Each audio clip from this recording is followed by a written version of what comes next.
కొడుకుని జాకీలేసి లేపాల్సిన అవసరం ఆయనకేంటి చంద్రబాబుకి? లోకేష్‌కి ఇంకా ఇంకొకళ్ళు జాకీలేయాలా? జనమే ఏశారుగా. అంటే లోకేష్‌కి జాకీలేసి లేపింది నువ్వు.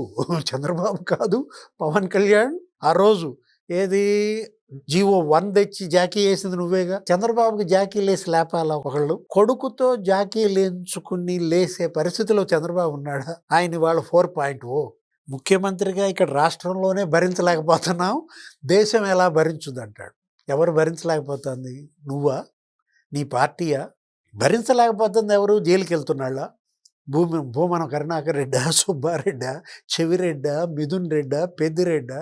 అంటే క్రిమినల్స్ భరించలేకపోతున్నారు. రాష్ట్రంలోనే క్రిమినల్స్ భరతం ఇలా పడుతున్నాడు, రేపు దేశంలోకి వెళ్తే మొత్తం దేశమంతా క్రిమినల్స్ భరతం పడతాడనా? ఇతను అన్న మాటలు నేను అంటోంది అదే.